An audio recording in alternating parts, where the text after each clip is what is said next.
Nick Durant here with Tattoo University. What I would do for somebody who came in for the first time to get a tattoo, and some of the things that you can do to make them more comfortable. A lot of times people don't know what to expect, especially if they're getting that first tattoo. They come in and in their minds they think the worst, and they've heard things from people, maybe people who have had bad experiences or who have been tattooed by somebody who maybe didn't understand that you don't need to drill a tattoo into somebody and they scarred them up, or maybe they had to go through a lot of pain to get that first tattoo. So they don't know what to expect when they come in, and I feel like the best thing to do is to just inform them and give them the knowledge. Just let them know this is the process, this is how it goes. There's nothing to be afraid of. I also show new clients how to check the packaging on the needles, to check the dates and make sure that those are good needles, and I inform them about that just so if they go to another tattoo artist, they make sure that that tattoo artist is doing everything they can to make sure they're using sterilized equipment and they're not going to get an infection from getting a tattoo. So I pass along that knowledge just in case they go somewhere else, they'll know what to look for. First thing you want to do is remove any jewelry. Before you put your gloves on, don't put your gloves on over the jewelry. And you always want to keep your fingernails nice and short and remove any jewelry, because what happens is the funk likes to grow where it gets moist. And if you have this jewelry on underneath your gloves, you start to sweat, your hands get really sweaty and wet, and it gets underneath that ring or your jewelry, and that's where the funk's going to be at. The funk's going to be under your fingernails, it's going to be under your jewelry. You always want to remove your jewelry, your watch, anything that can get contaminated and then cross-contaminate other things. Then you want to go wash your hands with some antibacterial soap, and this is Hibiclens. This is what they use in the hospitals to wash their hands and to clean an area before you go get surgery. Now, something that happened recently, my wife went to get surgery and they had her use this on the area for 2 days before they went in to get surgery. Wash your hands and then use a little hand sanitizer. Use a little hand sanitizer.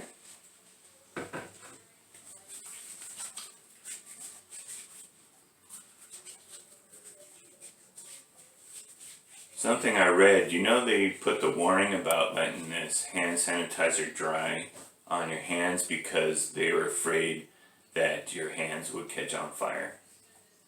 Yeah, that's real. Truth is stranger than fiction. I love truth. Truth is really weird. So, wash your hands, hand sanitizer, and then glove up. And if you're a client, you should be seeing your tattoo artist do this. I actually worked in a shop where they had a toolbox for the station, and the top of the toolbox was wood. And you could see the stains from the ink on the wood. That means that it was absorbing into the wood. So that is not good. Make sure you have stainless steel or glass countertops. You should open these in front of your client. Do not open it and get ready before they show up. Let them see the expiration date. And you should look at this and make sure this is not expired.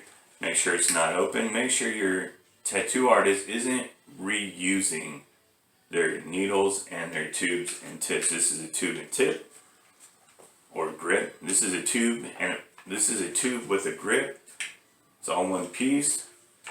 And right here is the expiration date and the sterilized date and the type of needle and the lot number. So that's just one of the steps to making your client feel better, is letting them know that you're using clean stuff and they're not going to catch a disease from getting tattooed. If you go into a shop, you should see things like this: barrier protection, dental bibs being used. You should see things being wrapped in saran wrap so that they're not being touched.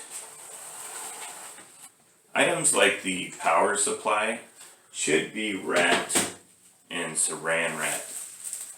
Or the little buttons that are on the power supply should have something over them. That way the tattoo artist is touching your skin, but they are also touching the equipment. If they're tattooing you with more than one machine, they might be going back and forth and flipping this button right here or adjusting the voltage.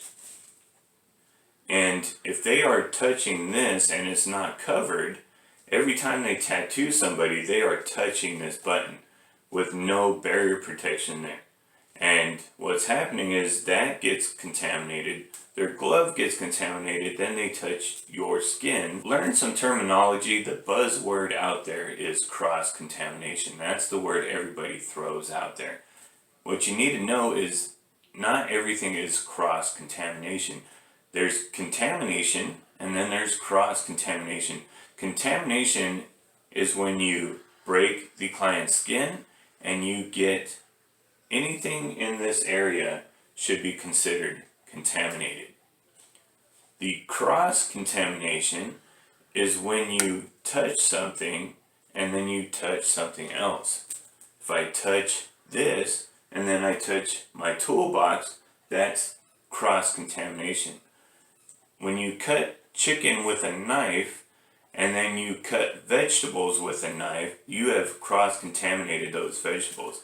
When you cut chicken with a knife, you just contaminated that knife. If you leave it in that area and you don't cut anything else with it, it's just contaminated. It's not cross-contaminated. That's cross-contamination is a buzzword you hear in the tattoo world a lot, and people who don't really know what they're talking about throw that at you, and they don't realize they're using the wrong term. Barrier protections like this should be used. Saran wrap should be used. If you touch your light, you should have barrier protection on your light. Your artist should have everything they touch should be covered in something. And it should be covered with new items, not something that's already been on there after they tattooed somebody else.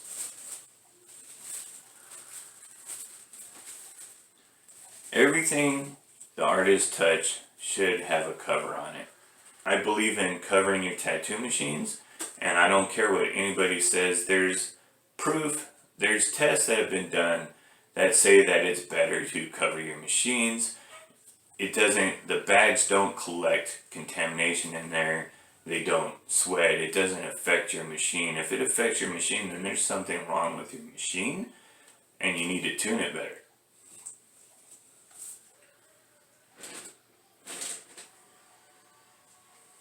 So if you walk into a shop, there shouldn't be anything that soaks up materials being used as a station.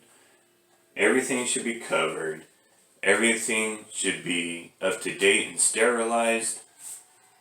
And in my opinion, the tattoo artist should not act like a jerk.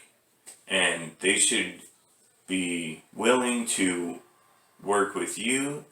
You're the one paying them. I like the customer is always right. Some people are going to argue with that, but if you want that client to come back, then treat them correctly and treat them the way they should be treated. Read the room, maybe think about your clients when they're coming in. I really feel like clients should have a one-on-one with the tattoo artist and nobody else should be around. I really like a tattoo shop to be closed off to everybody and not be so open. And some people, if they're getting a private area tattooed, don't want the public standing there gawking at them while they're getting a tattoo.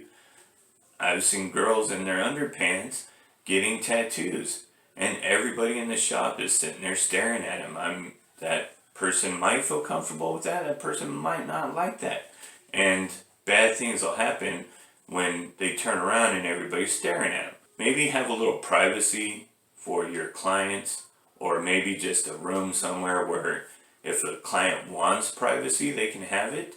This whole area, as soon as you break the skin, your whole station, the whole area around you should be considered a hot zone.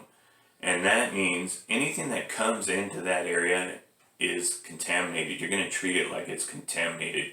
You should not be tattooing on somebody and let a million people walk over to you and look at what you're doing and lean in and look at you and touch things, because then they'll walk out of that area, that hot zone, and they have just maybe touched something and they're going to go cross-contaminate something else. Cross-contaminate, not contaminate. I mentioned this in the video, you never want to start tattooing on somebody if they're going to quit and they're not going to let you tattoo them. So get them comfortable with the machine and don't put ink on it first. Just dip the needle in some witch hazel or some water and just run it on their skin like if you were tattooing them, but you're not going to put that permanent ink in there until you know they're comfortable with it and they can sit and get tattooed. I'm not talking about someone who can't sit through a 5-6 hour tattoo because it's painful and then they'll come back. I'm talking about somebody who, as soon as you start tattooing them, they start wiggling around and they're really uncomfortable and they're crying or acting like a baby. Let me give you guys a little tip. This is my tip for the week. I tattooed my nephew when he turned 18, and he liked to slouch. As soon as I put the needle towards him, he would shrink and kind of implode himself to try to get away from the needle. So what I did was I just put this arm against the wall so that when he tried to move away from me, he just hit the wall and he couldn't go anywhere. And then, he only could move this far and then I could tattoo on him without him shrinking away from me. So, not to be mean to him and not to hurt him, but maybe sometimes when you have a more difficult client, think of ways to make it easier for them or for you if they're moving away from you or doing weird things. Clients like to do a lot of weird things, so just get used to that. That's part of tattooing.